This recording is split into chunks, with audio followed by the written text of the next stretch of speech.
What's going on, guys? Andrew Piluk Hockey here, back again with another video. Today we're continuing to talk about NHL free agency and trades and rumors and fun stuff, including your Toronto Maple Leafs. So if you're new here, make sure to like this video and subscribe, join the squad.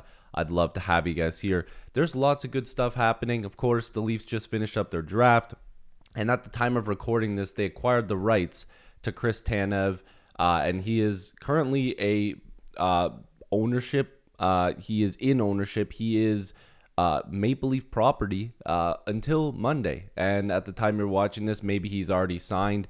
But the hope is that they're going to sign Chris Tanev and he's going to be locked up as a Maple Leaf for time to come. And, you know, this guy probably is going to get a long-term deal with a smaller AAV to remain a Maple Leaf. So we'll have to see what happens. But in this video, I want to talk a little bit about what else the Maple Leafs could be doing leading into free agency and on free agency day, because there's been some talk, and this is coming from Leafs latest, and Darren Dreger is the one that talked about this.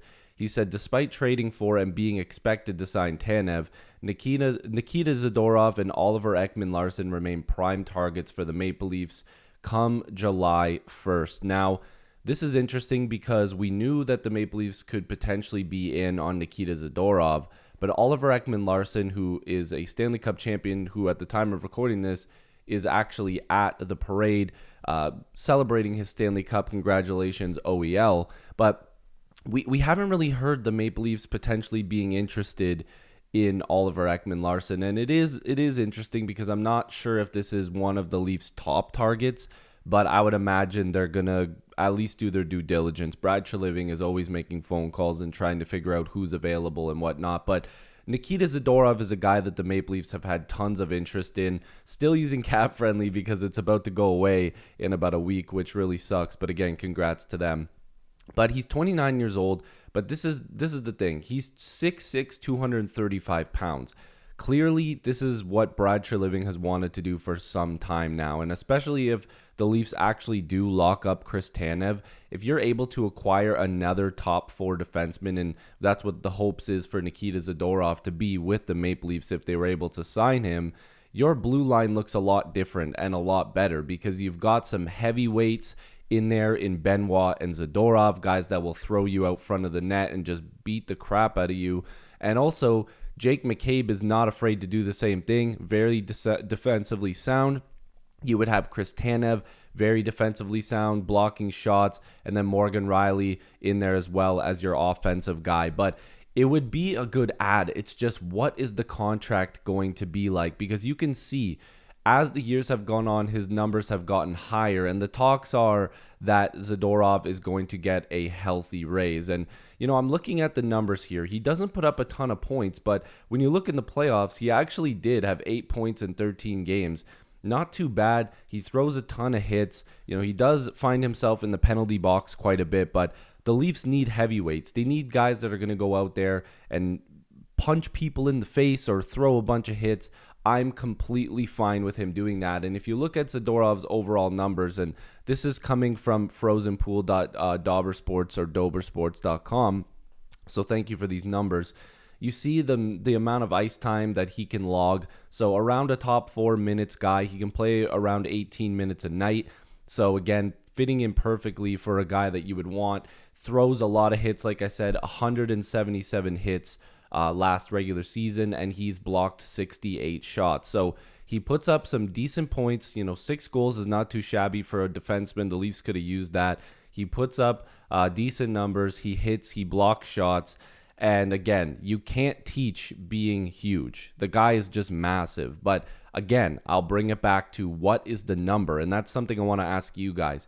What is the number for Nikita Zadorov? Is he going to demand a healthy raise or a huge raise, and it's going to go into the $6 to $7 million range? I don't think so. But if there's a bidding war and this guy gets over like $5.5 million, I hope the Leafs kind of fold and move to another defenseman. Because if you're going to spend a lot of money, you should spend that extra $1 million and go after, you know, an even better defenseman that's out there. I would welcome Zadorov with open arms.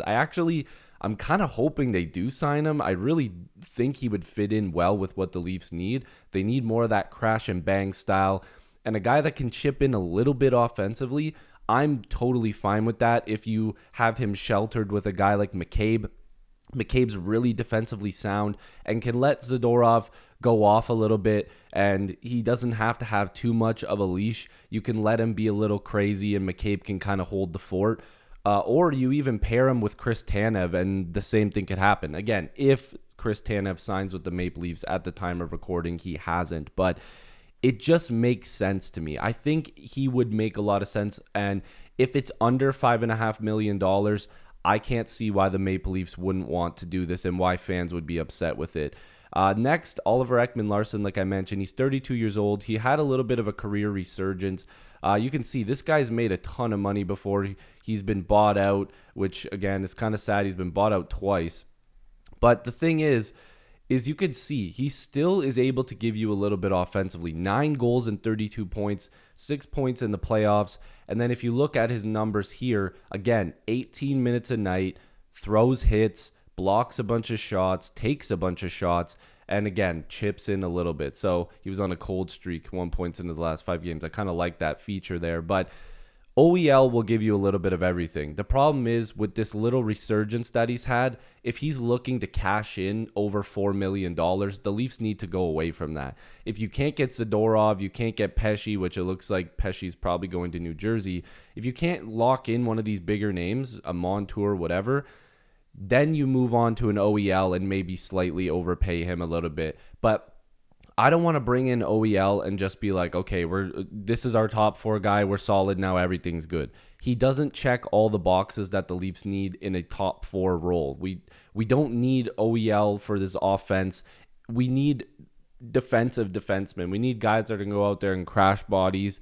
And yeah, Oliver Ekman-Larsson can be a power play quarterback. But again, the Leafs really need to focus on defending as well. I know the offense needs to come, but I really want to see the Leafs invest in their blue line when it comes to being big and physical and being able to block shots and hit guys as hard as possible. And while I would welcome OEL on a cheap contract, I think they have to focus more on the Zadorov type and more of the bigger body type in order to make this team more successful. So I want to know if you guys agree with that. I wanted to see what you guys thought because these are new reports that are coming out, well, last night. But again, I wanted to make a fresh video in the morning and not be here making videos at midnight or 1 a.m. So let me know what you guys think. Would you guys welcome Oliver Ekman-Larsson or Nikita Zadorov, or would you want both? I don't know if it's possible. I don't think it's possible. If it is, forget the offense at the front. The Leafs are going to have to chip away at some dollars in the forward realm as well. They're going to have to eliminate some players there. It doesn't look like Marner's going, so they're going to have to get real cheap if they decide to spend all their money on goaltending and the blue line and defense, right? So let me know what you guys think. Zadorov, OEL, or somebody else. Sound off in the comments. If you are new here, make sure to like this video and subscribe. I'd really appreciate it. Join the squad. I love you guys. Go Leafs go, and I'll see you in the next video because there's lots to come. Peace.